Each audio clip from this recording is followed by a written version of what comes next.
Welcome back to another episode of the Sistas Council Podcast. Once again, I'm your host, Sharonda Williams-Marrow. This episode is sponsored by One Hope Wines, and our ambassador, Shantae Rollins, sent in this beautiful case of Prosecco for us for this episode. So thank you, One Hope. I am here with these two beautiful ladies. This is Deanna. And this is Najmah. Okay, and these two ladies are absolute best friends. They are sisters and business partners. Can you believe that there was once a time when they had no idea who the other one was? Deanna was married to a man and she was pregnant by a man. Had no idea that they were married. It all popped off. We're going to get into it today, ladies. We're going to talk about it. And can you believe these women are now best friends? We're going to talk about it, so let's get into it. I am, Deanna, when you reached out to me, and I'm going to try not to speak from too personal of a place because I know you, right? Mm-hmm. So when you reached out and you kind of started talking to me about your story, because all I've ever heard was my bestie Naj, and I never knew the dynamics, right? Because mm-hmm. when she speaks of you, it's just like, to the utmost, nobody would ever know the dynamics of this relationship. So instead of me telling your story, we're gonna start with D, right? Because we're gonna start with D. So Deanna, you tell your story, and then we're gonna let Naj tap in. Okay, so we're gonna start from the beginning. You start from where you're comfortable telling your story. From how did you guys meet? Okay, so I was married. I have a daughter, and about maybe a year and a half into her life, about a year, the same thing as our marriage, because we got married pretty much 2 or 3 days before she was born, because he wanted her to be born into wedlock. And I found out that he was stepping out. And at first, when I found out, I was just like, okay, I'm gonna try to work through it, because nobody knew about it. It was like, like things that we do in private. Like if it's not public, it's like, okay, maybe we can work through it. And because you're not embarrassing me out in the street. I'm not that you thought, yeah. So I'm continuing on, and then you talking to your homegirls, and it's like that. Where is she? What does she look like? So you always want to know what that this is her picture is. So you go to her Facebook, and then the picture wasn't the same picture that I saw before. It was a sonogram, and it was him and her at a fancy dinner. And that's how I found out. Wait. So you found out she was pregnant on social media? Facebook. Wow. Mm-hmm. Okay. So, and then, how did you find out he was married? How did you find out he was married? So after I found out that I was pregnant, and it was just a lot of inconsistencies, and I won't say who, but someone told me. But this was like, after the fact. I'm already invested, I'm pregnant, and we're talking about marriage at this point. I found out when I was basically pregnant. And it was crushing, and I'm just like, what's going on? And, of course, you have the back and forth and more lies for the most part. But it was like, I'm going to dissolve this marriage and we're going to be together. That was basically what was said. What he said. Yeah. So he said, I'm going to divorce her and then me and you are going to be okay. So, yes. So what I believe that to be the truth, because once I found out and I made it, I was done, locks changed and everything. He didn't fight for me. He didn't try to resolve or fix anything. So I believe that is the truth. That's what he did. Yeah. So, but you knew about her before she was pregnant? No. Okay. So it was like a time frame of like maybe a week or two. Okay, so first you saw you was like, okay, this is the chick he may be seeing. Yes. So you searched her down. Yes. And then when you went back to confirm that he was seeing her, you saw a sign. Correct. Oh, okay. Yeah, so it was kind of like a week or two process. It was like, wait a minute. They really together. Yes. Okay, so that was what that was. Yes. Okay, so you guys went from that initial finding out your husband. How long were you guys married at that time? Like I said, it was only about a year and a half. About a year and a half. maybe 2 years before that. I'm sorry, I missed that. Okay, so about a year and a half. And and you had not been together long. Not married. No, like just as in a relationship. Total, like in total, I'd say about like 3-4 years. So do you think you saw signs in him that he was dishonest? Looking back, yes, because I feel like now the same way I got with him is the same way that I did lose him, because when I look back, he was spending nights out like he would spend so many nights out with me, and he was like, oh, but I just got to go home and check on my daughter. So he had a daughter from a previous relationship. He was using a kid. And then I was like, okay, well, they can't really possibly be together, because what woman would allow her man at to my sleep house out all the time so many times? But then at the same time, when we were together, he was out sleeping out 3-4 days nights a week, because he was working, and it was work that I didn't want to be a part of it. So it was like, I'd go, like, you're working, make the money. So, bring it home. Yeah, bring it home. So I was okay with that. So it made sense. I'm like, okay, I can understand why she could believe that he did not have a wife or was really not with her, because what wife is allowing their man to stay out 4 nights a week? And same way that I got with him. Well, I'm going to say this to my sisters that are listening, and just so y'all catch this, how a man does anything is how he does everything. So if he will cheat with you, he will cheat on you, okay? So catch that, my sis, okay? I'm just saying, right or wrong. I agree. Do you not agree? I agree. Okay, because how you do anything is how you do everything. So a lot of times these women that are like thinking they on the side and, oh, I won because he's spending his time with me knowing he got a wife. Sis, it's just not your turn yet, okay? Because it'll be your turn soon. How he did her is how he's going to do you, okay? And anyway, so, the beautiful thing for me in that is that you guys were able to just build this organic, because I see you guys. I see your relationship. I see how you build together. But I'm not going to rush. I want everybody to understand who you guys are and how y'all got there. So she realized that he was pregnant. And then did she reach out to you? How did that go?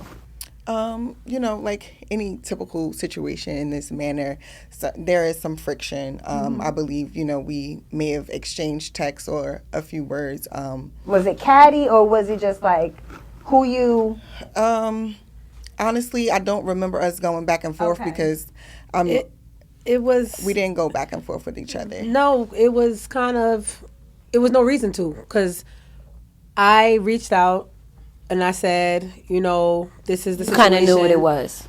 I found out about what's going on with you, and he may be telling you. I came from a place where I felt like he was the problem.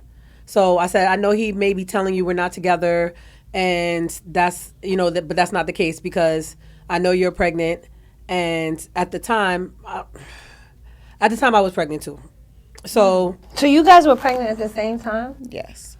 Oh my God. So, and how emotionally draining was that? I was due after her, so I was just like. So he was going to both prenatal appointments, like he was like bouncing back and forth, like your ultrasound and hers, like what did that look like? It was very early. Well, did y'all have the same OBGYN? It was no, because I would have felt some type of way, like. It was early. It was very early stages. Okay. And so I was like, in case he's telling you that we're not together, he's lying. He's lying. And her response was LOL pathetic. And so after that, I was like, okay, there's no reason for me to even try to talk. So I was just like, you know what? I'm glad you responded that way, because you're going to see what's going to happen in the future. Okay. And then I left it at that. There was no more going back and forth. That was it, and that was all for you. You was done. Yeah, there's nothing else to talk about. Okay. So I'm not going to say it because we recording, because I was and you was done. Yep. You pooped like I pooped it out. That's what I was about. I didn't want to. Okay. I'm just saying, because you release it. She released it, and you flushed it, and you was done. She let it go. Okay. So you released him. You gave him back to the streets, and then Najmah was already pregnant, and we know who Najmah is and how she carries herself. She's like, okay, I'm pregnant. We about to see, right? Right. And we had our talk and we got married. Okay, so you married him after that? Yes, we got married. Did you have any issues trusting him after that? Yes. He definitely had to earn, the trust back with me, which he did. And to my knowledge, to this day, I have no knowledge of any infidelity during our marriage. But it did dissolve eventually. So why did you guys break up? For not just one reason, so many different reasons, but in a nutshell, I realized he wasn't the person for me. Sometimes in different realms of your life, you go through different stages. And when he and I got together, I was in a stage where I was an addict.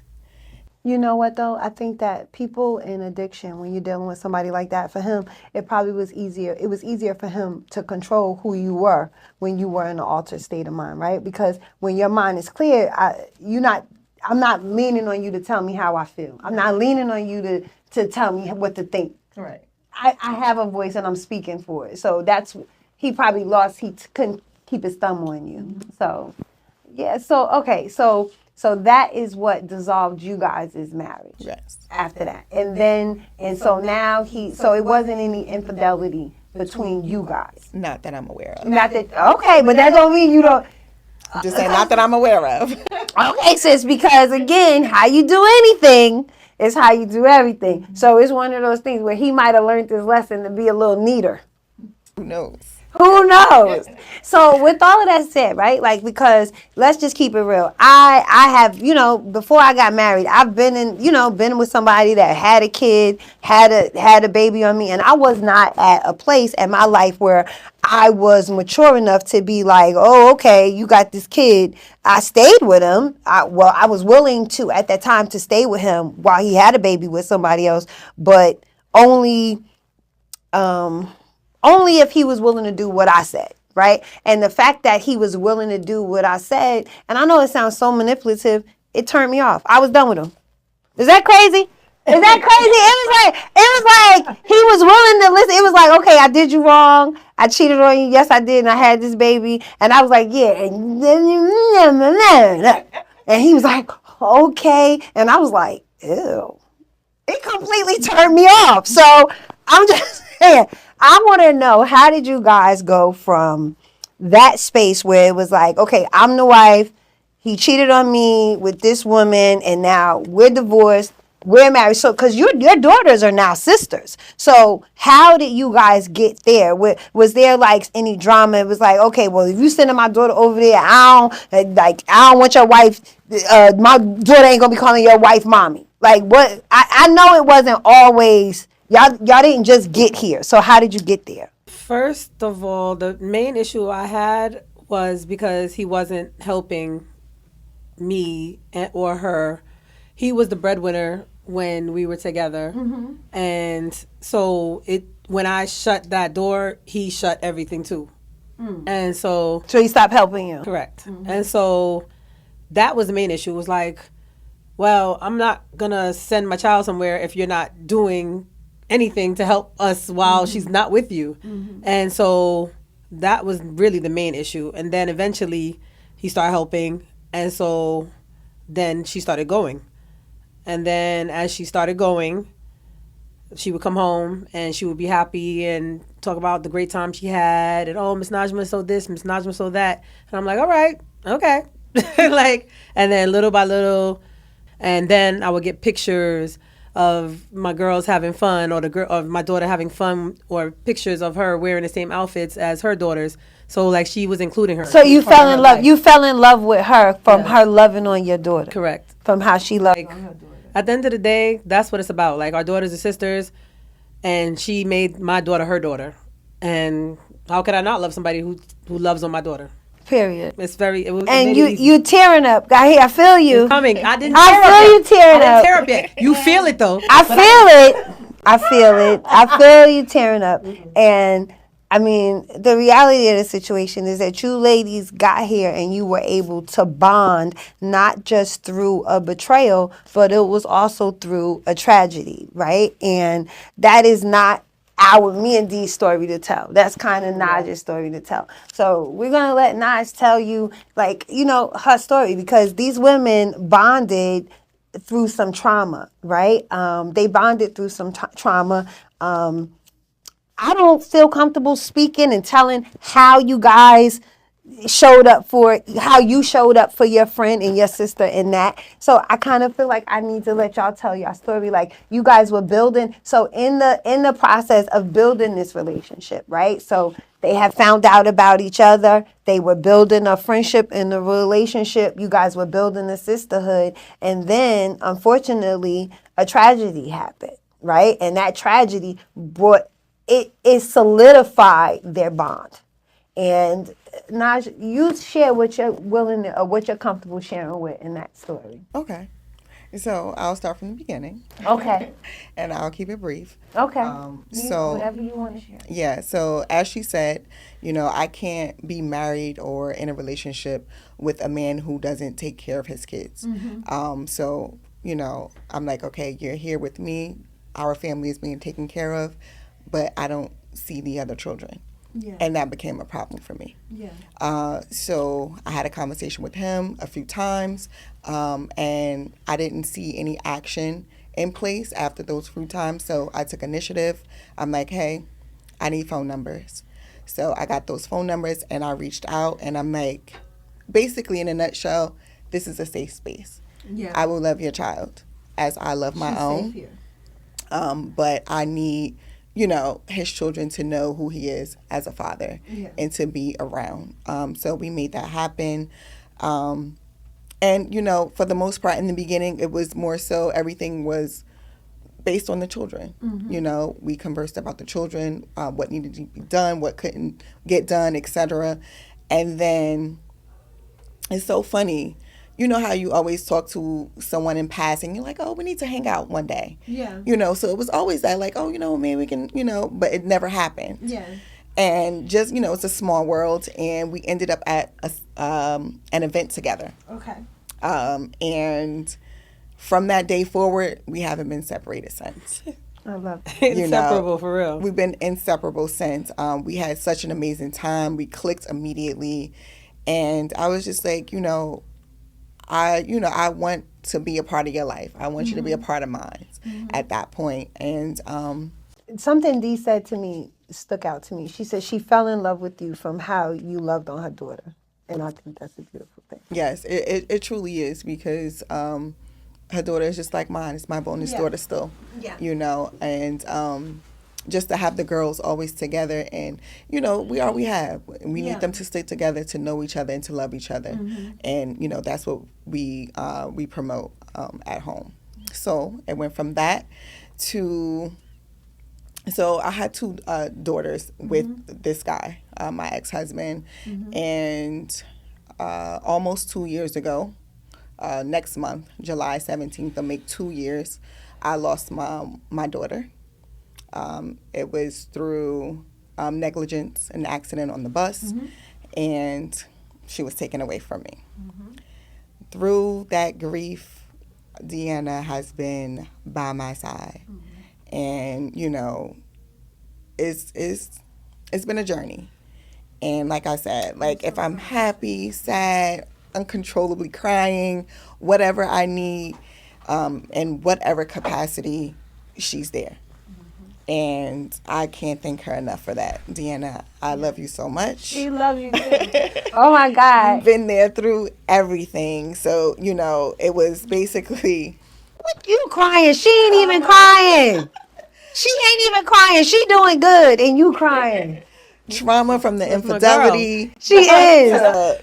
Just unconditional love. Oh my God. Then grief. Girl. And then more love. So, I wouldn't trade her in for the world. But this is what, so would you say that, well, I don't even have to ask it, but I have to ask it because this is the Sistas Council Podcast. So let me just ask, is Deanna a part of your council? She is. Absolutely. She is your council. She is my counsel. Absolutely. She is your counsel. Without a What I doubt. told you, I told you, God brought her to me. Like, Without a doubt. We would have never, like... Alignment is beautiful. And God, I always tell people, God doesn't bless mayhem and chaos. If it's chaotic and it's mayhem, it ain't no God in it. because God don't come to bring stress and mess. Okay? If God is in it, it's going to be easy, it's going to be in alignment, and it's going to flow. Agreed. Okay? And when I see you guys, right, like nobody would have ever known that you guys had so much, like so many things. You know what I mean? I want to ask you, like, if you could ask your younger you, sitting here today, looking at both of you, if you could ask the younger you, what do you want to tell me, or what do you want me to know? What would you say about you? To myself, what I would say to my younger self, I would tell my younger self to take your time. Time is such a precious commodity, and it gets wasted so often, and we can never get that back. So I would say, take my time, be mindful, and stay away from drugs. That part. You're so silly, yo. What the hell? I love it. But it's so true, Stan. Yes. Good. I What would would you tell say? my younger self to really spend more time learning about money management, about finances. I would tell my younger self to not really worry about what other people think, because at the end of the day, when time passes and you have what you have and you've done what you've done, nobody cares. Like they care about the result. They don't care about How you got there. So I would Agreed. tell them, just Agreed. I'm not gonna say what I really want to say. It's the Sistas Council. It's a safe place. Get on the pole at 18. No. It's a safe space. No. So just so we are clear, at the Sistas Council Podcast, there is no judgment. Okay? There's no judgment. What they say is we listen and we don't judge. Clock that. Okay? Here at the Sistas Council, there's no judgment here, sis. What they say, put it on the floor. Put it on the floor. Whether you scrubbing the ground or scrubbing the table, sis. Come speak your truth. Speak your truth. That's what we do here in the Sistas Council. Okay, so let me get back into I went into sister because these is my sisters, so we kick it like that. But I have to remember. Said too much. We're not saying too much. We're not saying too much because at the end of the day, this is a safe space, and hopefully anybody that is listening to us and they want to join in, hope you liking and subscribing. Hopefully you want a safe space and you are a person that is not for judgment, because we don't judge here at the Sistas Council. So if you judging, keep it moving. Okay, I want to ask though, what would you say is something that about sisterhood that you understand now that back then you didn't have space for or make room for, like you couldn't appreciate it? That is unconditional and that it deserves grace, because people are not perfect and people make mistakes and they deserve to be forgiven or heard out, at least heard out. Like, let me hear where you're coming from before I automatically write you off. And also that, like, it's unconditional. Like, it shouldn't be like what you can do for me, and it should be just because we're here for each other. Simple as that. Like, I'm here for you, you're here for me. Not, oh, well, this person could get me into this space. It shouldn't be transactional. Yeah, it shouldn't be transactional. Sisterhood shouldn't be transactional. Unconditional, and we should give each other grace. Okay. What you think, sis? I think that all of the things that Deanna said, but also, that it should be fair. Yes. You have to be fair with each other and be honest, because when there's no honesty, there's no, like, I want to say, like, it's not real. You know what I mean? And sometimes we need that brutal honesty, sometimes it can save you from so many different things and so many different aspects. So honesty is number one for me. I like that. She's the first person that ever checked me and was like, "No, you were wrong. You were wrong. You need to say sorry." Hello, into the camera. Can we give it up for the friends that are honest? Can we get some effort and credit? Can we give it up for the friends that are honest? Nobody wants a yes man. Yes. Nobody wants a yes man. Please don't blow smoke up my. Please. No, I'm just saying, keep it real with me. Don't love me to my detriment. Tell me the truth. Okay? Okay, clock that. Okay, clock that. Clock that. Don't love me to my detriment. Tell me the truth. Love me enough to be honest. Yes. You know what I mean? Tell me the truth. Anyway, okay, so what would you say, speaking to a woman who had in a situation, if you guys can look into the camera, that's your camera. Speaking to, if there's somebody that's watching us right now that's probably going through the same situation, right? Same situation, same scenario, what would you tell her? What would you want to tell that woman? It takes a lot of patience, maturity, and, you know, in those types of situations that started like ours, maturity is number one, you know, and you need to give each other grace because, you know, it's not just one person's wrongdoing that got us here. That's right. You know what I mean? So it was it's kind of a cluster. It was a bunch of stuff. yes. Okay. Mm-hmm. So I would say that. I would say that to the women if anyone experienced anything, you know, similar to Deanna and I, is to, you know, give each other grace, be mature about it, and Don't blame the other woman. Yeah. Don't blame. I think that's what we're learning here is don't blame the other woman. I agree with that as well. And it's something that Naj said earlier that I felt like I could completely agree with. The same situation when me and him got together, we were out in the clubs, we were partying, we were drinking all the time. When I got pregnant, that changed. I'm not the party girl anymore. I'm not drinking. I'm not having fun. So I am different.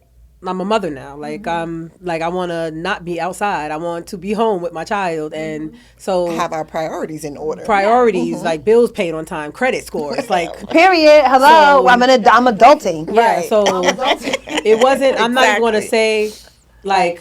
I guess I can understand how the shift even happened, like how he was searching for something different because I was no longer what that person. I wasn't the same person that he got with. Okay, so I want to say this really quickly because I love really quickly, right? Because the fact that you guys have been through all that you've been through, a betrayal, a tragedy, and now to build a sisterhood out of all of the wonderful things that all of the things that you guys have been through to build this beautiful friendship, to now look at you guys and to see that these ladies are now in business together, right? So not only are they besties that share a baby daddy, well, let's share ex-husband. Let's call him an ex-husband, right? Because they were both his wives. They are both his ex-wives. And now they are business owners. So really quickly, please just let the ladies, the people know that have tuned in to watch us, let them know what it is, where they can find you guys, what you guys are doing. Okay, I'll start. Okay, so the name of the studio is called Pilates. So it's a Pilates studio, of course. And these beautiful brown women are doing it. Yes, we ain't are. good at it. And it'll be located in Union, New Jersey. Coming soon. We will keep everyone posted. But and I'm going to tag them when it's ready, when they open. I'm going to be at their grand opening. We're going to record it. Go ahead. Yes, we're definitely going to do the whole ribbon cutting, grand opening. And, you know, we want the city to come out and show us love to beautiful Black women. In the Pilates culture. Well, I'm going to say Pilates is Sister Council approved, okay? So please make sure you are following these ladies. If you're not following them yet, I'm going to make sure to link their Instagram and their business under this video. Deanna, anything you... So it's in short, you could say Pilates ×3 because we will have reformer Pilates, mat Pilates, and chair Pilates. And it's going to be an experience. It's going to be a very luxurious space, very different from anything you've ever experienced. And yes, we are brown girls. So you already know we're going to add a different flavor to it. Clock that. Brown girls Pilates too. Okay? So, guys, thank you so much for joining us for another episode of the Sistas Council Podcast. As you guys can see, we just going to keep getting deeper and deeper. These things just going to keep coming. I'm so grateful that these ladies were able to be here and feel safe and vulnerable to share their stories with me and with you. So, guys, please make sure to like and subscribe and share this post. See you guys in the next episode of the Sistas Council Podcast.